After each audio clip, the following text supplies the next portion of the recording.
Donc, je pense on peut commencer. Donc, tout d'abord, ben, merci à ceux qui ont inscrit dans la section converser leur nom, leur titre et le nom de leur organisme. Je vais demander à ceux qui l'ont pas encore fait, s'il vous plaît, si vous pouvez simplement inscrire votre nom, votre titre et votre organisme et nous pour avoir une idée à l'interne des, de- de- des organismes que l'on rejoint et des régions que l'on rejoint. Donc, bah, bienvenue à tous et à toutes, encore une fois, pour ce webinaire en compagnie de Anne-Sophie Côté, que je vais présenter dans quelques minutes. Donc, pour commencer, je vais simplement reprendre les consignes. Donc, vous rappelez que vous pouvez poser vos questions en tout temps dans la section Q&R euh, que je vais ensuite tout au long de la présentation, les rappeler à Anne-Sophie. Ensuite, vous pouvez, ben voilà, je vais me charger de poser les questions à Anne-Sophie. Vos micros et vos vidéos sont fermés, donc c'est pour faciliter l'animation du webinaire. Et enfin, le webinaire est enregistré, donc à la fin, elle sera disponible sur notre chaîne YouTube et sur notre site internet et nous l'enverrons à nos membres et à nos partenaires. Donc, si vous avez des difficultés enfin pour de connexion, vous pouvez m'écrire dans la section converser et je vais essayer de vous aider.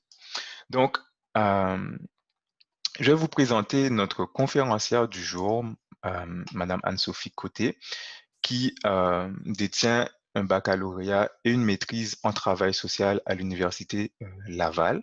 Donc, Anne-Sophie, tu me coupes si je me trompe. Oui, Elle a travaillé dans le cadre de sa maîtrise avec la chercheuse Sophie Etier, avec qui on travaille sur le projet CADA. Le projet de maîtrise d'Anne-Sophie a été sur les jeunes proches aidants. Donc, on a une des rares expertes sur la question des jeunes proches aidants et proches aidantes avec nous aujourd'hui. Euh, Elle a travaillé sur le sujet dans le cadre de sa maîtrise et elle a réalisé un groupe d'intervention à deux jeunesse, l'organisme où elle travaille en ce moment en tant que travailleuse sociale depuis 2 ans. Elle a réalisé un groupe d'intervention auprès de jeunes proches aidants qui vivent toutes sortes de situations, que ce soit liées au deuil, à la séparation parentale, à l'abandon, à l'adoption ou euh, aux maladies graves. Donc, je n'ai aucun doute qu'on a une experte avec nous aujourd'hui et qu'elle saura partager son sujet d'expertise avec nous. Donc, Anne-Sophie, je te laisse la parole. merci beaucoup. Je vais juste partager mon écran.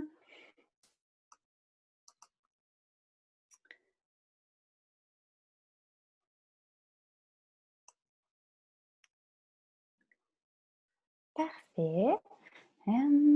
Donc, est-ce que vous voyez bien mon écran?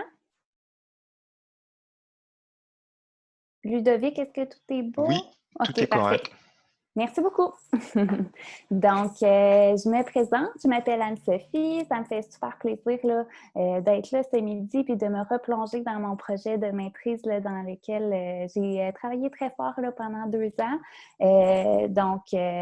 J'ai travaillé auprès des jeunes proches aidants. Je vais vous présenter un petit peu les recherches que j'ai faites sur le sujet, mais aussi je vais vous présenter là, le projet d'intervention que j'ai fait auprès de des jeunes proches aidants, plus principalement là, au niveau du deuil. Donc, je vais tout vous expliquer ça un petit peu plus tard. C'est ça, moi, je travaille, j'ai fait mon projet de maîtrise à Deuil Jeunesse, puis c'est par la suite là, que je suis restée ici comme employée. Donc, depuis 2 ans et demi, là, je suis travailleuse sociale à Deuil Jeunesse. Donc, je travaille auprès des jeunes qui vivent un deuil, mais à travers ma pratique aussi, là, j'ai à côtoyer des jeunes proches aidants aussi, selon divers contextes. Je travaille directement, c'est ça, principalement auprès des endeuillés. Parfois, ben, ils ont à occuper le rôle de proche aidant dans le contexte du deuil, mais aussi parfois c'est au niveau de la séparation parentale, maladies graves, en fin de vie aussi. Là, donc, divers contextes là, m'amènent à travailler auprès de ces jeunes-là. La présentation d'aujourd'hui, tout ce que je vais vous présenter, ça provient de mes recherches, hein, donc de mon projet de maîtrise, qui est disponible sur le site web de Dei Jeunesse. Là. Je ne sais pas, il est disponible où, honnêtement, peut-être aussi sur le site de l'université, là, mais si vous allez sur le site de Dei Jeunesse, dans l'onglet Publications, vous allez trouver là, tout mon essai de maîtrise, là, si jamais vous voulez en savoir davantage. Donc, tout se base là-dessus.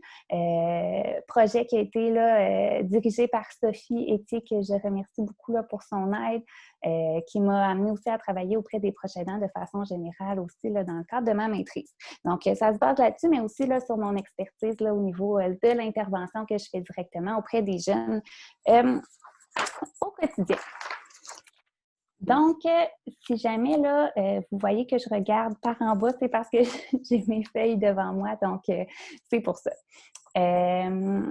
Donc, je commence par vous présenter Deuil Jeunesse. Donc, on est un organisme de bienfaisance. On œuvre directement auprès des jeunes qui vivent un deuil, mais aussi auprès de leur famille, auprès de tout le monde qui gravite autour d'eux, que ce soit les enseignants, les autres intervenants, la famille plus élargie, le voisin qui ne sait pas trop quoi faire pour aider la famille. Donc, que ce soit au niveau du deuil, hein, quand il y a la mort de quelqu'un, mais aussi d'autres réalités qui amènent une perte comme la séparation parentale, l'abandon, l'adoption, mais aussi la maladie grave. Donc, différentes situations. Là. On offre aussi, en plus des soutiens directs envers les familles, on offre des formations, des conférences, du coaching professionnel. Donc, si jamais là, vous avez des références à nous faire, c'est directement au siège social de Dei Jeunesse. Nous, on est situé à Québec. Par contre, on a des intervenants un petit peu partout en région. Également, en Bretagne, on a un point de service qui est plutôt actif là-bas aussi. Donc, ça a été fondé par Josée Masson, qui est travailleuse sociale, en fait, de formation. Elle a travaillé longtemps dans le réseau de la santé, puis avant de fonder Dei Jeunesse, là, en 2007. Donc, on a des interventions individuelles de groupe, familiales aussi, des interventions ponctuelles aussi, hein, donc au niveau de l'annonce d'un décès, coacher un petit peu les parents sur les réactions, comment préparer aux funérailles. Donc, c'est toutes des choses qu'on fait à Dei Jeunesse. On s'intéresse aux enfants, mais on s'appelle Dei Jeunesse, mais notre clientèle, c'est de 0 à 100 ans. Hein, donc, on voit aussi des adultes, là, si jamais c'est quelque chose, là, si jamais vous, au courant de votre pratique, vous avez des gens qui vivent un deuil, donc n'hésitez pas à nous les référer, là, peu importe l'âge, on est là pour ça. Voilà pour Dei Jeunesse. Si jamais ça vous intéresse, je vous montre aussi là, quelques outils, quelques livres qui sont disponibles sur notre site web. Donc, on a des outils d'intervention, mais aussi des ouvrages. Là. Donc, si jamais vous voulez en savoir plus au niveau du deuil chez l'enfant. Donc, pour commencer, j'aimerais vous poser une question pour savoir un petit peu là, où vous en êtes par rapport au sujet. Donc, j'aimerais... Je vais essayer de le mettre...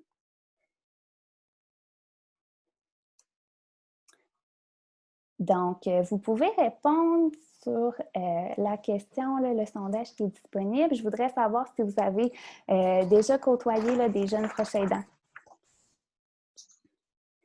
OK, super. Donc, il y a beaucoup de personnes qui ont déjà côtoyé des jeunes proches aidants. C'est super. Parfait. Donc, à peu près 75 d'entre vous là, avez déjà côtoyé des jeunes proches aidants, soit dans votre pratique ou dans votre vie personnelle. Super.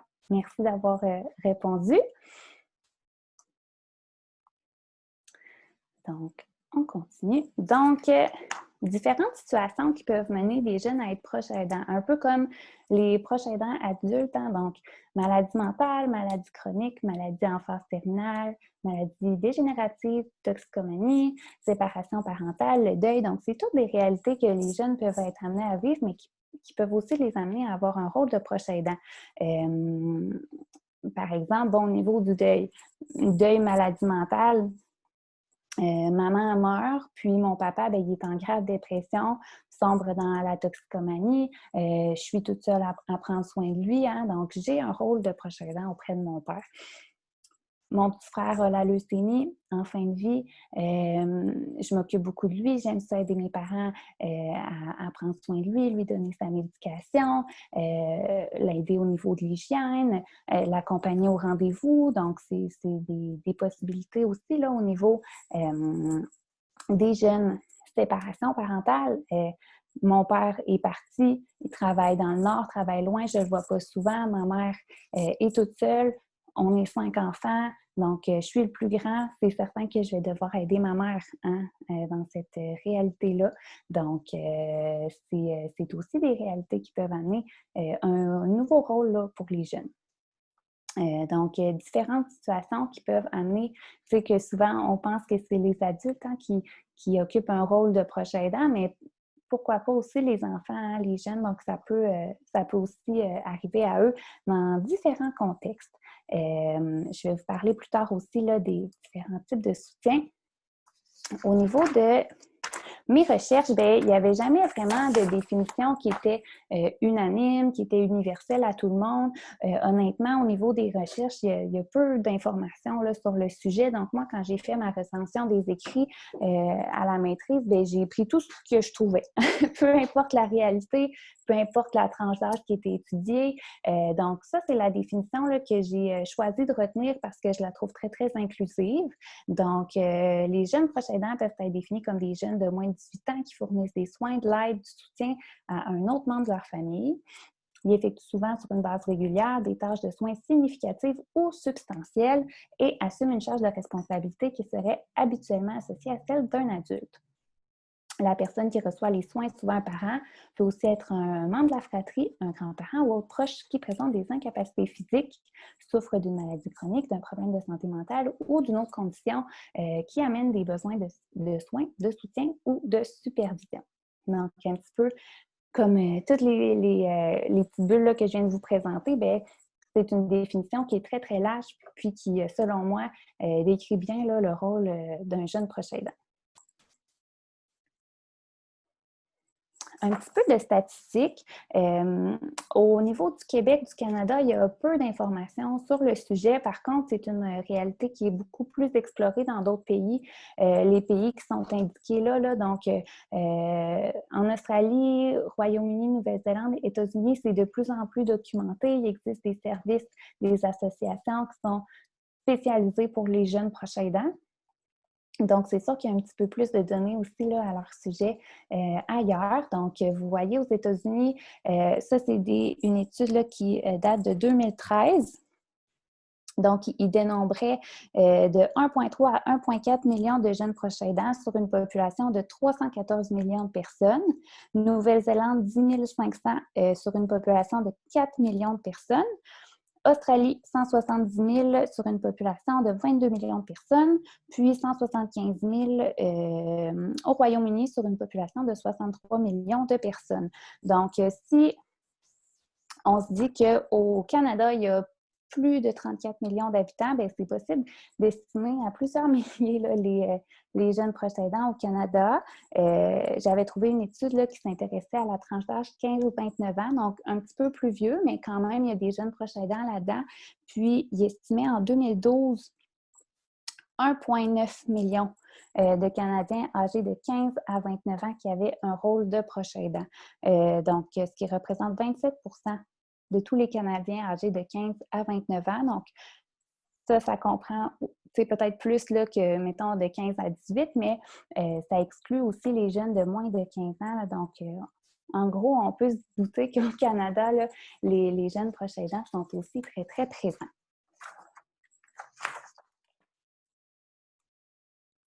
Donc, je vous présente rapidement l'état des connaissances.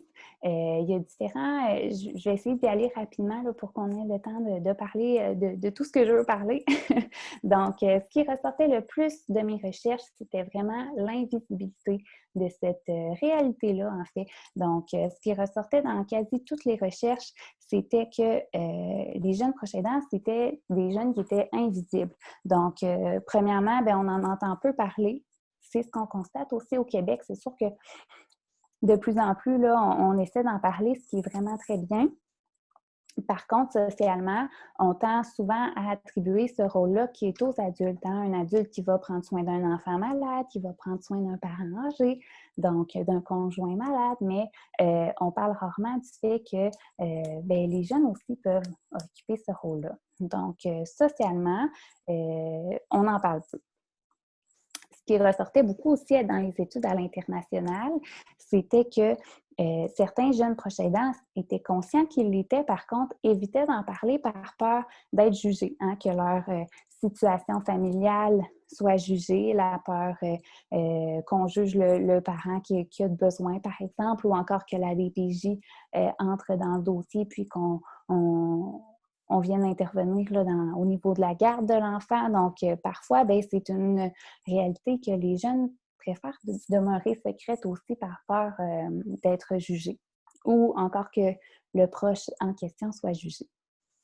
Manque d'information et de sensibilisation aussi vient entretenir cette invisibilité-là aussi. Là.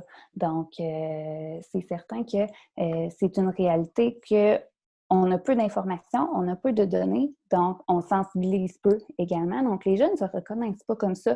Puis, les professionnels non plus ne reconnaissent pas nécessairement automatiquement les jeunes comme des jeunes proches aidants. Donc, c'est aussi pourquoi je suis contente de pouvoir en parler ce midi.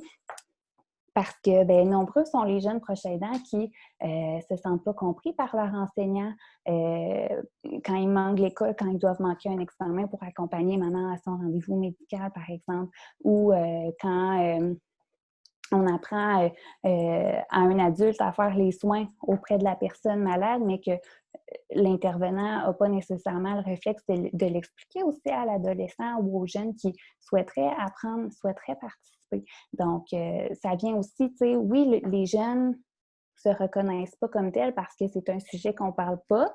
Par contre, bien, tous les adultes, tous les intervenants, les professionnels qui gravitent autour de ces jeunes aussi, bien, on ne connaît pas le sujet encore. Donc, ça vient de là aussi, ça vient nourrir l'invisibilité parce qu'on a du mal à les cibler, à les reconnaître.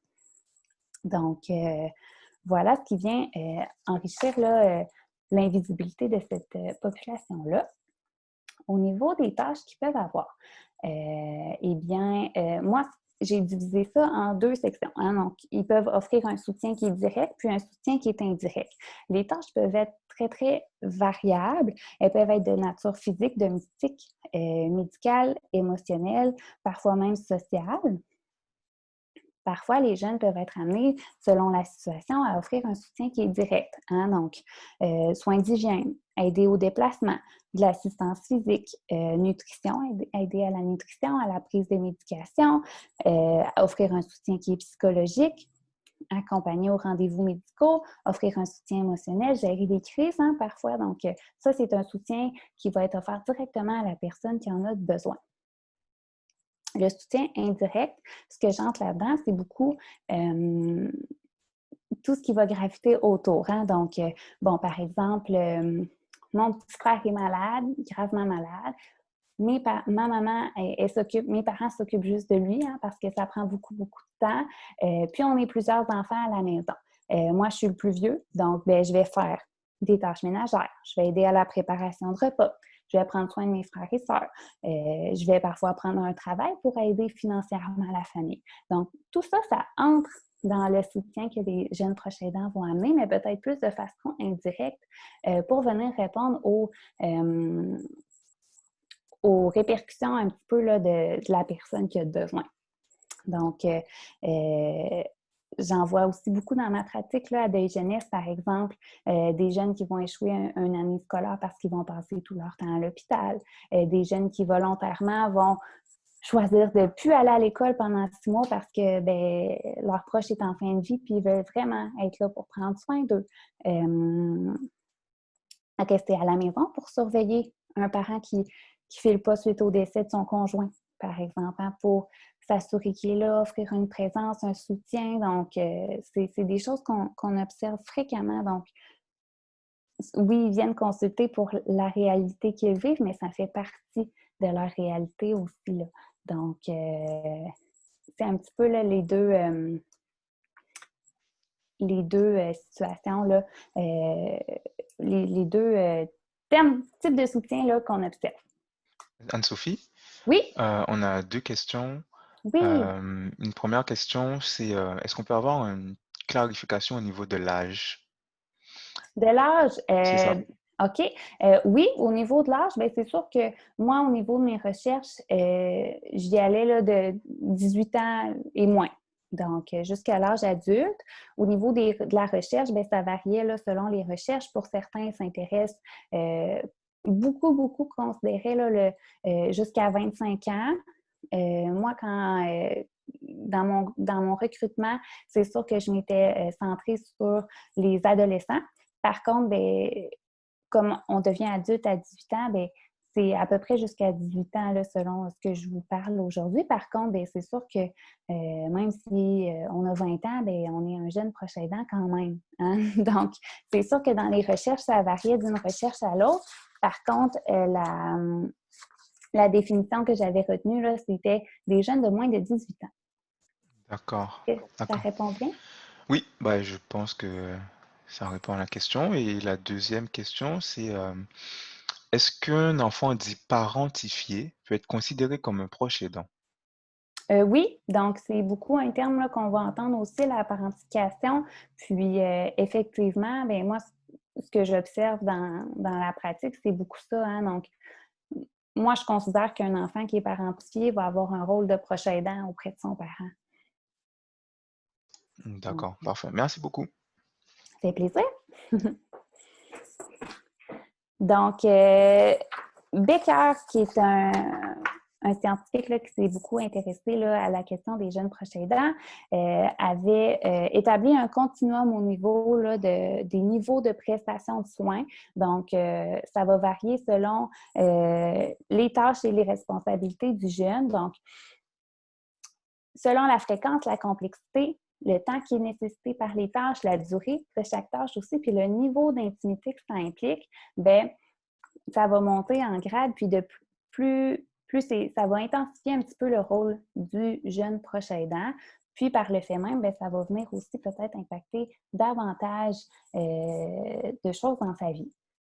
Donc, selon l'intensité un petit peu des tâches, la fréquence, le temps que ça engendre, ça va peut-être prendre une charge qui est de plus en plus importante là, pour le jeune, donc venir avoir des répercussions sur différentes sphères de sa vie. Il y a aussi le niveau d'intimité qui venait vraiment jouer beaucoup dans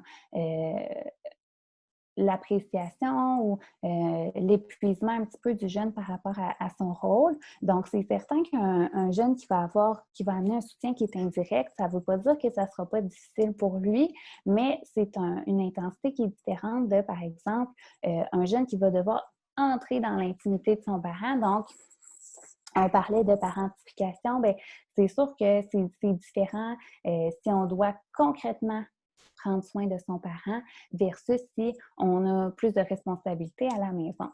Par contre, on va y revenir plus tard aussi, mais c'est le jeune qui sait le plus comment il vit sa réalité. Hein? Donc, ça ne veut pas dire qu'un jeune qui doit aider sa mère à se laver trouve nécessairement son rôle difficile. Hein? Puis ça ne veut pas dire qu'un jeune qui doit prendre soin beaucoup de son frère et sa sœur trouve son rôle plus facile.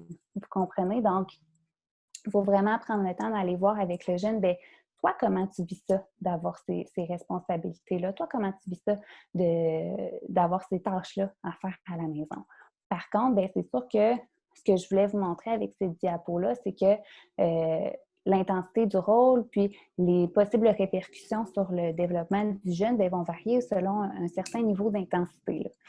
Là. Donc, voilà ce que je voulais vous démontrer avec ça.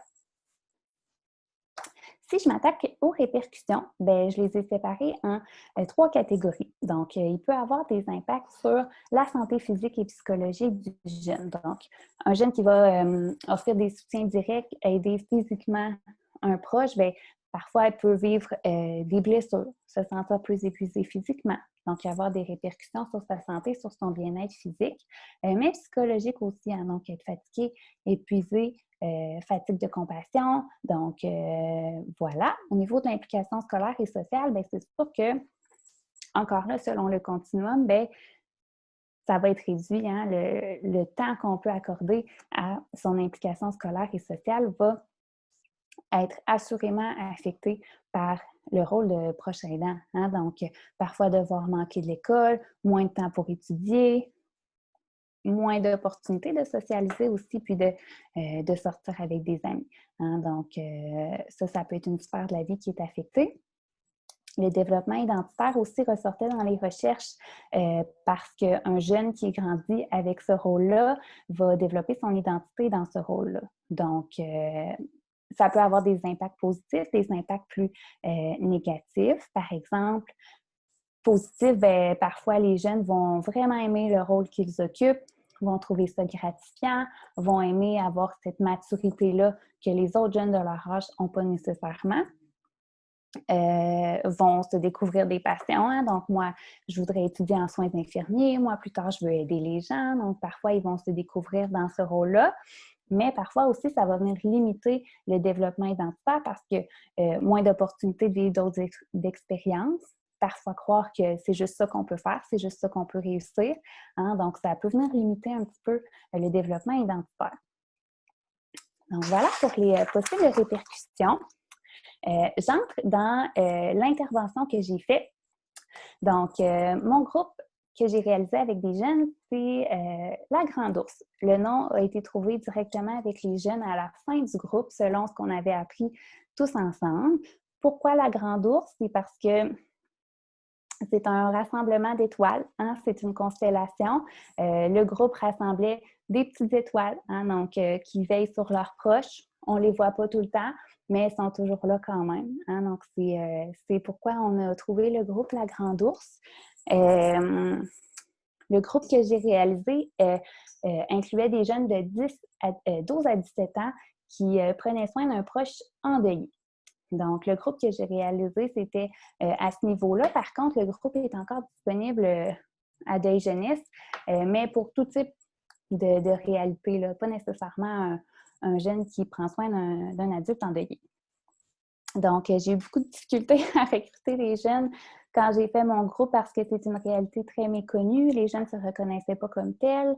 J'ai tenté de recruter les gens par la bande un petit peu. Donc, est-ce que ta réalité t'amène à avoir des changements dans les responsabilités que tu as, dans les tâches que tu as? Est-ce que parfois tu trouves que ta vie, tes responsabilités, ta charge de responsabilité, elle est différente de tes amis à l'école? Donc, c'est un petit peu comme ça que j'ai réussi à recruter 4 jeunes de différents types de deuil, en fait. Donc, il y avait 2 jeunes vivant la mort d'un parent par suicide, un jeune qui a perdu une fratrie là, par homicide, puis une jeune qui a perdu sa maman par maladie. J'ai eu 2 jeunes de 12 ans, une jeune de 16 ans et une jeune de 17 ans. Et c'était un groupe de soutien axé sur l'aide mutuelle. Donc, j'ai eu aussi quelques difficultés au niveau de la présence là, aux rencontres parce que, de par leur réalité, hein, parfois, ils ont dû manquer des rencontres parce que, mon père est seul à la maison, mon frère a un imprévu, mon père ne peut pas venir me porter. Donc, ça fait partie de la réalité aussi où ma maman ne file pas ce soir, je vais devoir rester avec elle. Donc, oui, par la réalité, mais aussi parce qu'au niveau des adolescents, c'est une problématique qu'on observe souvent. Je crois qu'il y a une question, mais je ne suis pas capable de la Oui, voir. il y a c'est plus un commentaire OK? qui dit que pour le développement identitaire, l'enfant peut devenir un sauveur, donc il y a un Mhm. danger qu'il s'investisse trop et qu'il culpabilise également quand il n'est pas capable de répondre à la tâche. Tout à fait, vraiment, vraiment. Puis aussi parfois les commentaires qu'ils vont entendre. Hein? Donc, toi, tu es vraiment un sauveur, une chance que tu es là pour prendre soin. Qu'est-ce qu'on ferait sans toi? Ce qui va aussi venir amener une certaine pression là, sur ses épaules. Mais oui, commentaire très, très intéressant. Donc, voilà au niveau de la présentation de mon groupe. Je poursuis. Donc, je vous ai mis quelques phrases là, qui sont ressorties directement des participants.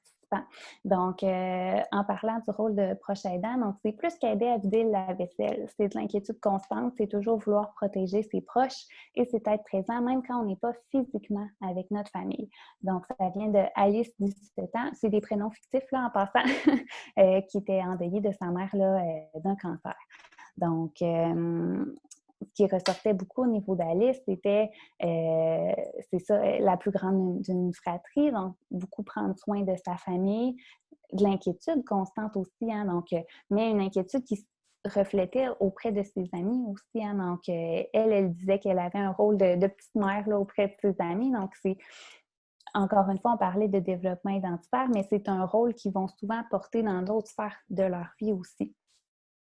Pour elle, ce qui était difficile, c'était aussi le gap de vécu avec les autres jeunes de son âge, hein, qui, par exemple, à l'école, se plaignaient du lunch préparé par leur maman, alors qu'elle, bien, depuis la mort de sa mère, devait préparer son propre lunch tout le temps, mais aussi lui de son frère, lui de sa sœur. Donc, c'est une réalité qui existe là, qui clash parfois là, avec la réalité des autres jeunes de leur âge.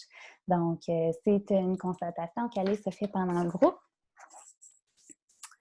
Je poursuis. Donc, à la fin du groupe, Josiane, 16 ans, qui est endeuillée de sa mère par suicide, nomme qu'elle a appris qu'elle était une jeune proche aidante sans même le savoir. Puis, selon elle, être proche aidante, c'était faire passer les autres avant soi, puis c'est souvent s'oublier. Donc, ça, c'est ce qui ressortait beaucoup là, du vécu des autres. Un parent monoparental qui est triste aussi, qui est affecté par le deuil. Donc, l'adolescent va venir prendre soin de son parent, beaucoup aider à la maison au niveau des tâches ménagères, mais aussi d'assurer une présence. Donc, c'est souvent de s'oublier puis de se priver de sorties comme les autres jeunes de leur âge pour prendre soin des autres. Donc, pour Josiane aussi, ce rôle-là se répétait dans ses autres relations interpersonnelles. Hein, donc, s'oubliait souvent au niveau de ses amis, difficulté à recevoir du soutien, mais c'était très exigeant pour elle, là. Elle se sentait plus fatiguée de peu prendre soin d'elle comme ça. Quand je suis en classe, je me demande toujours si ma famille va bien. J'ai toujours peur qu'un autre drame soit arrivé. Donc, Léa, 12 ans, qui était endeuillée par son père d'un suicide. Léa vivait son rôle de jeune aidante par une surprotection extrême envers son petit frère pour vouloir le protéger de toutes les difficultés de la vie, mais aussi devait beaucoup prendre soin de lui de par sa nouvelle réalité, là, puisque sa mère était moins disponible. Très inquiète à l'école, la réalité vécue à la maison l'amenait à vivre des difficultés là, à l'école au niveau de la concentration. Donc, ça aussi, c'est une particularité des jeunes proches aidants. Hein? C'est même quand on n'est pas physiquement avec les personnes, mais on se demande toujours s'ils vont bien. Si mes amis m'appellent et que ma mère ne file pas, c'est sûr que je ne sens pas que je reste avec ma mère. Donc, Xavier, 12 ans, endeuillé de son frère et de sa sœur par homicide.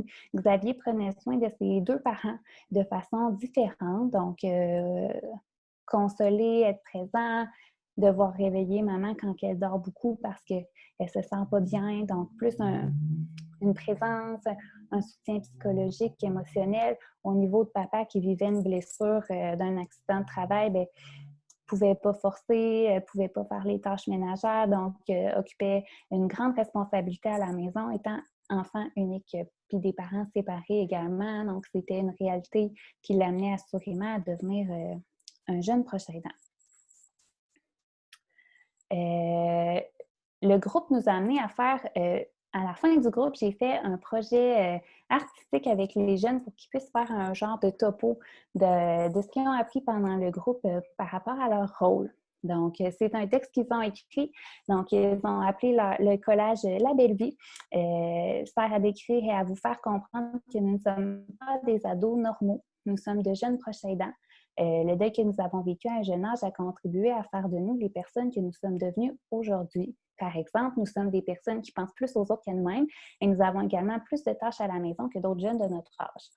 Nous avons également moins de moments pour laisser tomber la pression ou la tension et parfois, nous pouvons nous sentir seuls, vivre la solitude ou nous sentir mal écoutés dans ce rôle ou cette manière de vivre. Nous nous sentons souvent mal à l'aise de montrer les émotions plus intenses, mais il faut comprendre que ces émotions existent même si elles sont cachées. Et qu'il est important de prendre le temps de s'en informer. Donc, nous sommes des étoiles, on ne peut pas toujours nous voir, mais nous sommes toujours là pour veiller sur nos proches. Nous sommes de jeunes aidants et nous existons.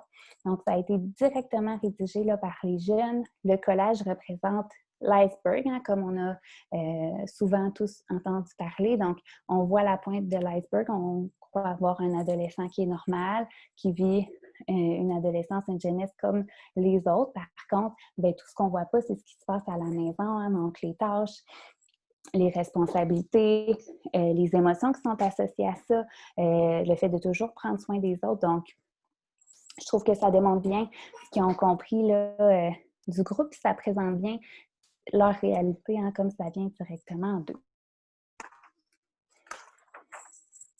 Donc, au niveau de mon groupe, ça, c'est ce qui est ressorti à la fin. C'est certain que les gens ne comprenaient pas tout à fait non plus là, qu'est-ce qui était un jeune proche aidant. Avaient beaucoup de difficultés à se reconnaître comme tel. Donc, malgré le fait qu'ils ont pu produire ça, je voyais dans leur discours à la fin du groupe que ça demeurait difficile pour eux de s'associer à ce terme-là parce que pour eux, c'était simplement de prendre soin des autres. Donc, il y a vraiment un grand travail de sensibilisation à faire auprès d'eux pour qu'ils comprennent de mieux en mieux là, quel est leur rôle. Ça, on va en revenir plus tard. Ce que j'ai fait, moi, dans mon essai, c'est ce que j'ai ressorti, c'est ça. C'est un genre de gros schéma. Je regarde là, puis je ne sais pas si je vais avoir le temps de l'expliquer en détail. Je vous réfère à mon essai si jamais vous voulez plus de détails là-dessus. Par contre, ça montre un petit peu tout ce qui entoure le jeune proche aidant, puis tout ce qui peut venir affecter son vécu. Donc, en rose, vous voyez le jeune proche aidant qui est au centre de différentes sphères. Il y a deux façons de vivre ce rôle-là, hein, donc de percevoir le rôle comme normal, comme je viens de le dire, ou d'accepter de se reconnaître comme proche aidant. Il y a plusieurs facteurs qui vont venir influencer. Hein, donc, les sources de soutien disponibles. Est-ce que je suis enfant unique? Est-ce que j'ai d'autres frères et sœurs qui peuvent soutenir mon parent? Est-ce que j'ai de la famille élargie qui habite dans la même rue et qui peut venir m'aider aussi? Ou est-ce que ma famille, elle est super loin? Donc, la disponibilité des autres formes de soutien va venir affecter aussi le rôle de proche aidant. Si on est vraiment seul à pouvoir prendre soin du proche, c'est sûr que ça se peut que ça soit un petit peu plus lourd à long terme versus comme par exemple Xavier qui était enfant unique, c'est sûr que lui, il avait moins de possibilités de socialiser versus les autres qui n'étaient pas des enfants uniques, qui avaient d'autres membres de la famille qui pouvaient les aider. Ça va varier aussi en fonction du proche qui a besoin de soutien. Est-ce que, bon, par exemple, moi, dans mon groupe, c'était des membres de la famille qui vivaient un deuil. Donc, il n'y avait pas tant, à part Xavier, un petit peu, qui vivait d'aider à nourrir son parent, prise de médication. Donc, dans le groupe en tant que tel, il n'y en avait pas tant qui offrait un soutien direct. Donc, c'est sûr que c'est peut-être un petit peu moins lourd aussi. Là, je reviens comme le continuum qu'on a parlé tout à l'heure. Donc, la situation du proche qui a besoin va venir affecter assurément le vécu du jeune, les ressources aussi qui sont dans l'environnement. Hein. Si c'est, par exemple, je dois aider mon père qui ne peut plus marcher, si ma maison elle n'est pas adaptée à ça, c'est sûr que ça va venir impacter le rôle du proche aidant. Donc, j'ai pas le temps d'approfondir plus sur ce schéma-là. Par contre, puis je comprends qu'il est complexe là, quand on ne l'approfondit pas, mais tout est bien expliqué aussi là, dans mon essai, si jamais. Mais tout ça pour dire qu'il y a beaucoup de facteurs qui vont venir influencer l'expérience de proche aidant d'un jeune de moins de 18 ans. Donc, au niveau de mon groupe, qu'est-ce qui ressort, c'est que mes objectifs initiaux n'ont pas été complètement accomplis. Là. Donc, c'est sûr que j'avais des objectifs qui étaient très ambitieux avec le recul là, que je me rends compte. Donc, je voulais que les jeunes reçoivent du soutien des autres jeunes. Ça a été 100% réalisé, mais de mieux comprendre leur rôle de proche aidant puis de mieux gérer les répercussions de ce rôle-là, ça a été moins atteint comme objectif puisqu'ils ont de la difficulté à se reconnaître comme des jeunes proches aidants. Donc, c'est beaucoup ce qui ressortait. Comme je vous disais tout à l'heure, les jeunes avaient de la misère à vraiment réaliser qu'ils étaient des jeunes proches aidants. Puis même dans ma pratique quotidienne, je dois beaucoup les sensibiliser au rôle qu'ils occupent parce que pour eux, c'est juste normal. Hein? Donc, moi, ce que je retiens vraiment de mon intervention auprès des jeunes, c'est qu'on doit augmenter les connaissances sur le sujet pour être capable de mieux les repérer dans notre pratique. On doit les sensibiliser au rôle qu'ils occupent. Hein? Donc, de mettre un mot sur tu es un proche aidant, ça vient normaliser le vécu. Hein? Donc, réaliser qu'on n'est pas un extraterrestre de se sentir comme ça. Ça met un mot, ça rend ça plus normal. C'est valorisant aussi pour eux d'avoir ce rôle-là auprès du proche. Donc, juste de leur apprendre qu'il y a un mot sur ce qu'ils vivent, c'est souvent très, très bénéfique pour eux et très valorisant. Donc, on doit les sensibiliser à ce rôle-là. On doit aussi beaucoup leur apprendre à être en équilibre entre prendre soin de soi puis prendre soin des autres. Donc, ça, c'est quelque chose qui est beaucoup, beaucoup ressorti dans le groupe. Se regrouper, ça leur a fait beaucoup du bien aussi de constater qu'ils ne sont pas seuls dans ce qu'ils vivent, puis parce que c'est pas ce qu'on voit le plus souvent à l'école, hein, des jeunes qui vivent une réalité comme ça. Donc, de se regrouper, d'en apprendre plus sur leur vécu, c'est quelque chose là, qui est très, très pertinent au niveau de l'intervention. Donc, si je peux résumer ça, au niveau de l'intervention, notre travail d'intervenant, c'est d'être capable de repérer les jeunes proches aidants, de les informer sur leur rôle, de mettre un mot dessus, de les informer, mais aussi de leur offrir les stratégies nécessaires pour apprendre à prendre soin d'eux aussi dans cette réalité-là. Parce que ce qui ressortait du groupe beaucoup, c'était, dans le fond, j'ai le droit de prendre soin de moi, puis il faut que je prenne soin de moi si je veux être capable de continuer à prendre soin de mes proches. Donc, nous, de notre côté, c'est super important là, de leur enseigner ça. C'est aussi ce qu'Alice a nommé dans ma rencontre post-groupe. Dans le fond, après le groupe, elle, ce qu'elle retenait de ça, c'était je veux continuer à aider, mais sainement. Donc, vraiment, le désir, c'est un rôle qui est très, très valorisant et qui est souvent très positif pour les jeunes. Par contre, il faut leur apprendre à prendre soin d'eux aussi là-dedans. Je vois qu'il y a des questions, mais encore une fois, je ne suis pas capable de les voir. C'est encore un commentaire qui dit les outiller dans leur rôle afin de maintenir une bonne énergie et une bonne santé mentale, aider à l'organisation des autres sphères de leur vie. Oui, tout à fait. Puis, je ne l'ai pas encore constaté dans la pratique, mais ce qui ressortait dans les recherches beaucoup, c'est que quand le jeune offre un soutien qui est direct à une personne, donc plus physique, aider, offrir vraiment des soins, bien, ils ont besoin de se faire coacher là-dedans, de se faire informer comment tu dois donner ce médicament-là, comment tu dois aider ta mère avec cette condition physique-là. Donc, ils veulent être impliqués dans le processus, mais on doit vraiment les encadrer puis les informer sur le sujet pour justement que ça rende leur expérience plus agréable puis s'assurer que leur développement en est pas affecté aussi, là. Donc, oui, très, très bon commentaire. Je poursuis avec une histoire qu'on raconte souvent dans toutes nos formations et conférences de Deuil Jeunesse. C'est une jeune qui s'est présentée à Deuil Jeunesse pour un deuil, donc ça n'a pas rapport avec ce que je vous parle ce midi, mais c'est quand même c'est très, très pertinent pour l'intervention auprès des jeunes proches aidants aussi. Donc, se présente à sa consultation avec son intervenant, puis l'intervenant lui demande de quoi tu as besoin actuellement, puis elle dit « J'aimerais ça que tu me casses le bras ». Donc, en questionnant un petit peu plus, la jeune, elle voyait que dans sa classe, elle avait un collègue de classe qui avait le bras cassé, puis tout le monde lui offrait de l'aide, tout le monde lui offrait du soutien, tout le monde s'intéressait à lui, mais elle vivait une blessure plus cachée, plus intérieure, puis personne lui demandait de quoi elle a besoin, puis comment qu'elle vivait sa situation. Donc, c'est important, tout ça pour dire que c'est important de questionner les jeunes puis leur demander comment ils vivent ce rôle-là, comment ils vivent les responsabilités qu'ils doivent occuper. Est-ce que c'est positif pour eux? Est-ce que c'est lourd? Est-ce que c'est difficile? C'est eux les experts de leur situation. Mais nous, en tant qu'adultes, en tant qu'intervenants qui gravitons autour d'eux, c'est notre rôle d'aller vers eux puis d'ouvrir cette porte-là, puis d'aller s'informer sur ce véhicule-là qui est invisible. On a une question, Oui? Anne-Sophie, je te lis la question. Est-ce que c'est plus difficile de réaliser qu'ils sont proches aidants pour les jeunes, puisqu'ils ont seulement connu cela justement parce qu'ils sont jeunes?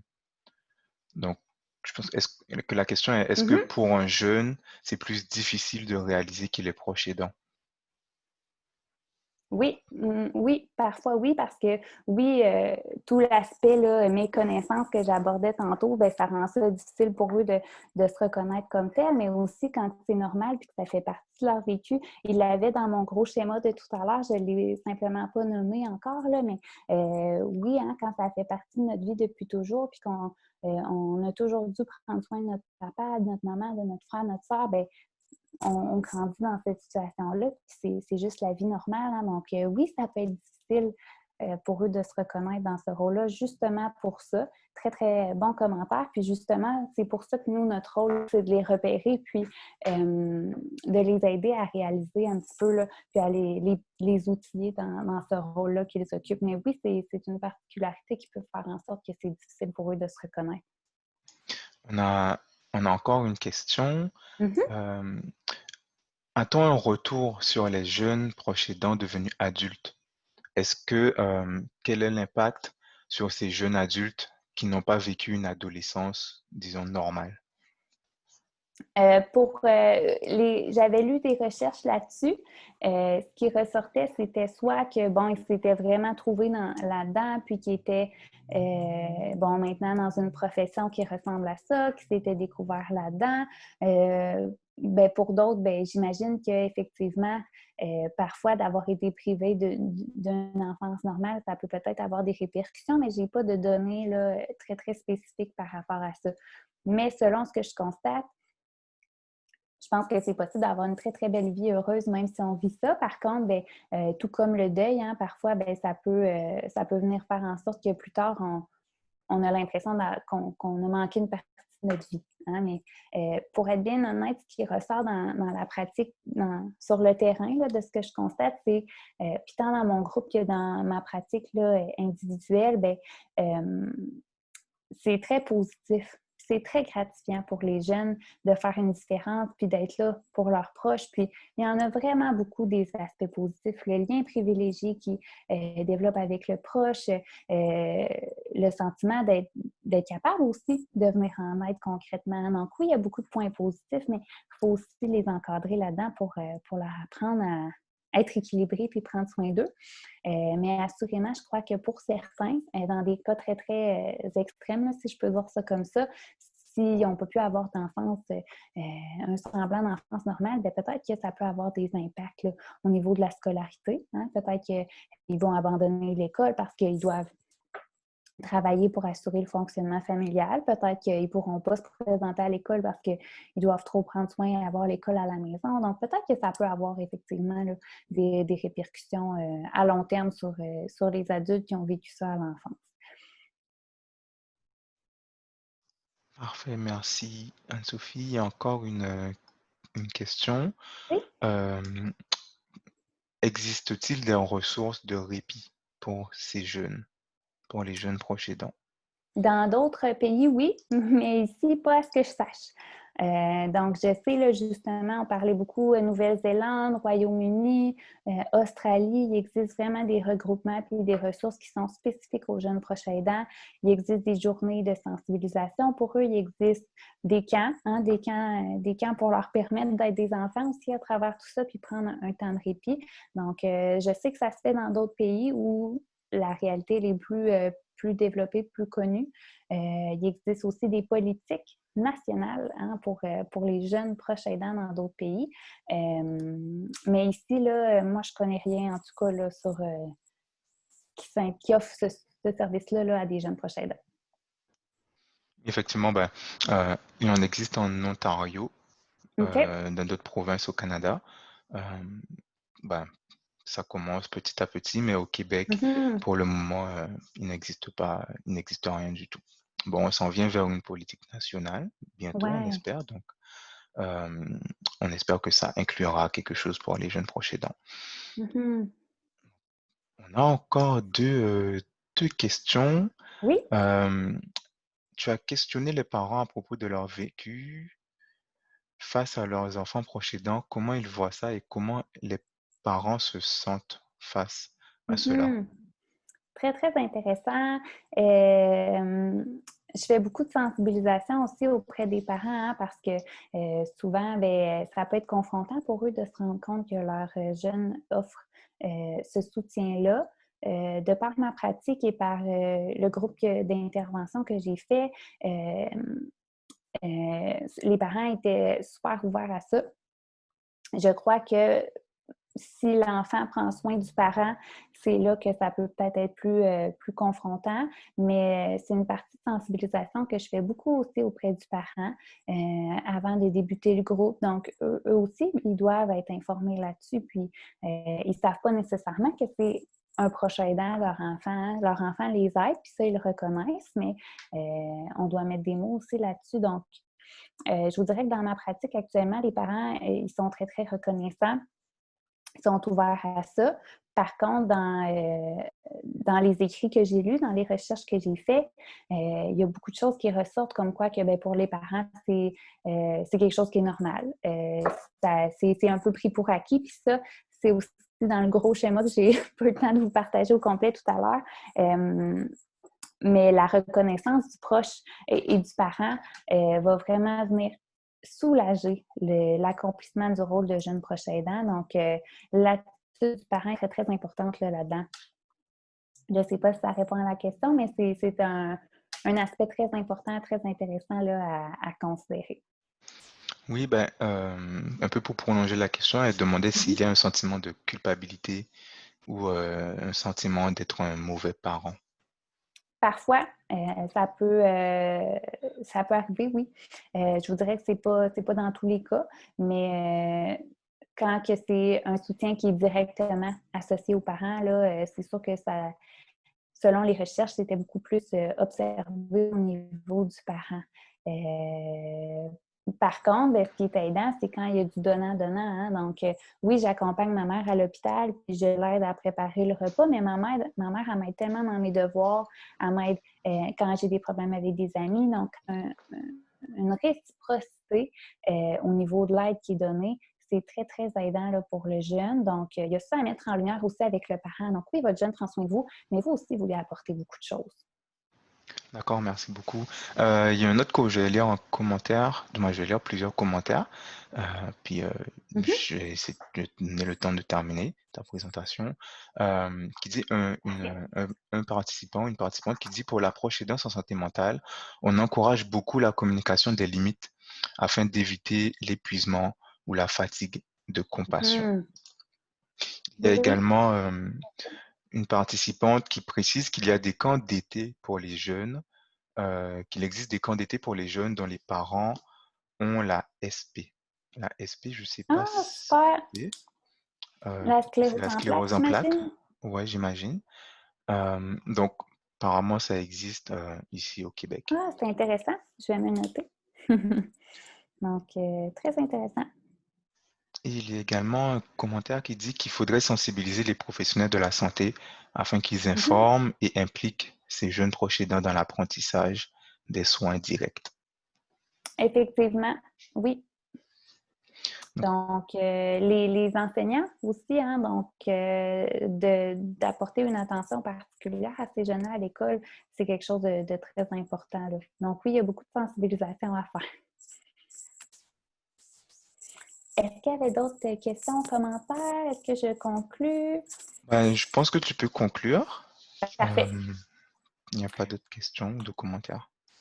Donc, je continue avec un petit truc là, qu'on partage toujours là, au niveau de deuil jeunesse. Donc, comment venir en aide à ces jeunes-là, c'est d'avoir des grands, grands yeux, des grandes, grandes oreilles. Donc, beaucoup d'observation, beaucoup d'écoute, aller vers ces jeunes-là, rester à l'affût, puis une toute petite bouche hein, pour...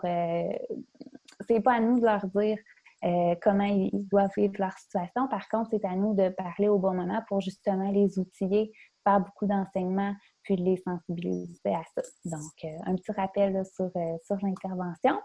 Je voulais juste te poser la question là, que je vous ai parlé au départ pour voir si ça change selon l'information qui a été donnée aujourd'hui. Donc, j'ouvre le vote. Donc, vous pouvez répondre.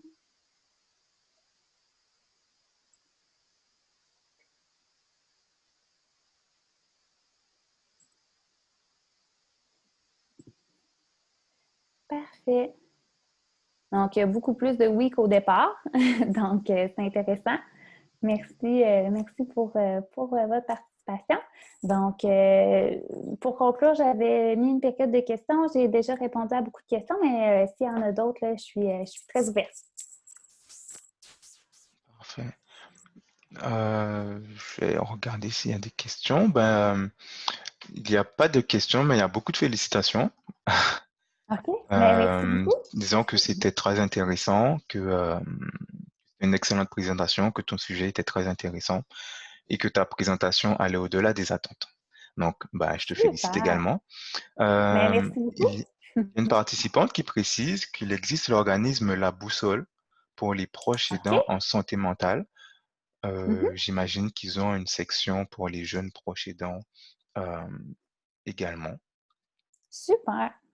Euh, Merci. donc, c'est ça. Tu as beaucoup de très beau travail. Merci beaucoup pour cette belle présentation.